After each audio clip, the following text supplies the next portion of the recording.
வணக்கம் நண்பர்களே, நான் உங்கள் பிகே. இன்னைக்கு நம்ம பார்க்க போகிற வீடியோ என்னன்னு பார்த்தோம்னா, உடல் நலத்துக்கான ஒரு சில டிப்ஸை பற்றி தான் பார்க்க போகிறோம்.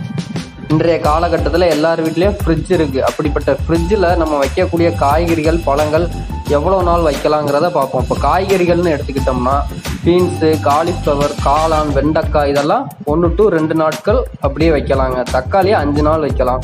பட்டாணியை 3 to 5 நாட்கள் வைக்கலாம். பழங்கள்னு பார்த்தோம்னா ஆப்பிள் அதை 1 to 2 நாட்கள் வைக்கலாம். ஆரஞ்சு, சாத்துக்குடி, எலுமிச்சை அந்த மாதிரி பழங்களை 1 வாரம் வரைக்கும் வச்சுக்கிடலாங்க. திராட்சை பழத்தை 3 to 5 நாட்கள் வச்சுக்கிடலாம். அசைவ உணவுகள்னு பார்க்கும்போது இந்த மட்டன், சிக்கன் இதை ஃப்ரெஷ்ஷாக இருக்கும்போது அதை 1 to 2 நாட்கள் நம்ம ஃப்ரிட்ஜில் வைக்கலாம். அதே சமைச்சிட்டோம் அப்படின்னா அதிகபட்சம் அதை அன்னைக்கே நம்ம பயன்படுத்திக்கணும். இப்போ காலையில் வைக்கிறோம்னா அதை நைட்டுக்குள்ளே பயன்படுத்தி முடிச்சிருங்க. அதே மாதிரி தான் மீனுக்கும், சரிங்களா? பால் பொருட்கள்னு பார்த்தோம்னா சுத்தமான காய்ச்சாத பசும்பால் அப்படின்னா 1 to 2 நாட்கள் ஃப்ரிட்ஜில் வைக்கலாம். அதே இது பாக்கெட் பால் அப்படின்னா அதில் தேதி குறிப்பிட்டிருப்பாங்க, அதுக்கு நாள் வரைக்கும் நம்ம வச்சுக்கலாங்க. காய்ச்சிய பால் அப்படின்னா அன்னைக்கே பயன்படுத்துறது நல்லதுங்க. தயிர் அப்படின்னா 1 to 2 நாட்கள் வச்சுக்கோங்க.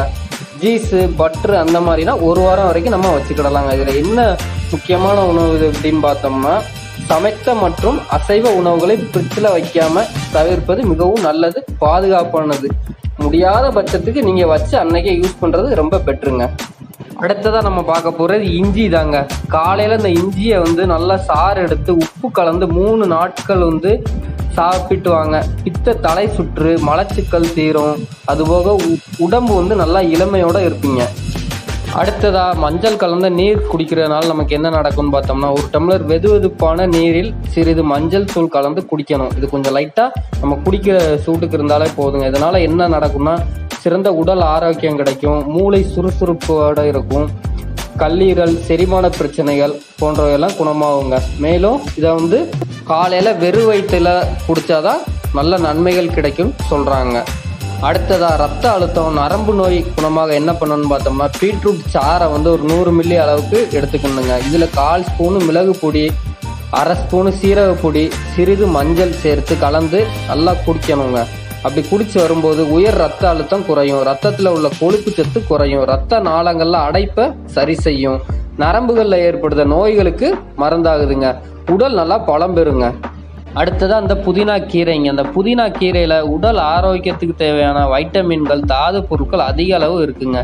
புதினா கீரையை தொடர்ந்து பயன்படுத்தி வந்தால் ரத்தம் சுத்தமாகும், வாய் நாற்றம் அகலும், ஜீரண சக்தி அதிகரித்து பசி தூண்டப்படுங்க.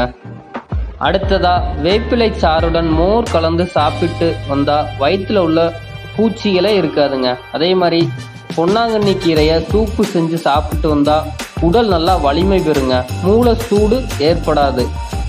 அடுத்ததாக பார்த்தோம்னா, பிஞ்சு புடலங்காயை பச்சடி செஞ்சு சாப்பிட்டு வந்தால் உடல் நல்லா பலம் பெறுங்க. அடுத்ததாக மூளை நல்லா ஆரோக்கியமாக இருக்கணும், இந்த படிக்கிற குழந்தைங்களுக்குலாம் அது ரொம்ப முக்கியங்க. அதுக்கு என்ன பண்ணலான்னு பார்த்தோம்னா, தினமும் காலையில் உணவுடன் முட்டை கொடுக்கணுங்க. அதே மாதிரி பாதாம் பருப்பு, இந்த மதிய உணவில் தயிர், அசைவ உணவுகள்னு பார்த்தோம்னா மீன் அதிகமாக சேர்க்கலாங்க. மாலை வேளையில் ஒரு 7 வால்நட்டு அந்த மாதிரி கொடுக்கலாங்க. கடைசியாக பார்க்க போகிறது இந்த பாய்ங்க. இந்த பாய் கோரை பாயின்னு சொல்லுவாங்க. இந்த பாய் உடல் சூட்டை உள்வாங்கக்கூடியதுங்க.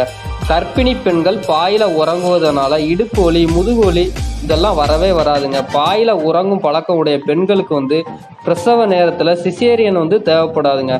பிறந்த குழந்தைய பாயில் உறங்க வைப்பதனால கழுத்தில் சுளுக்கு பிடிக்காது, குழந்தையோட முதுகெலும்பு சீர்படும், குழந்தை வேகமாக வளர உதவும். கல்வி கற்கும் மாணவிகள் பாயில் உறங்கினால இளம் வயதில் கூன் முதுகு விழாதுன்னு சொல்கிறாங்க. நன்றி நண்பர்களே. இந்த மாதிரி பயனுள்ள தகவல்களையும் ஆரோக்கியம் சம்பந்தமான தகவல்களையும் தெரிஞ்சுக்கிறதுக்கு நம்ம சேனலை சப்ஸ்கிரைப் பண்ணுங்கள், கமெண்ட் பண்ணுங்கள், உங்கள் ஐடியாவையும் கொஞ்சம் ஷேர் பண்ணுங்கள். Thank you friends, thank you to all.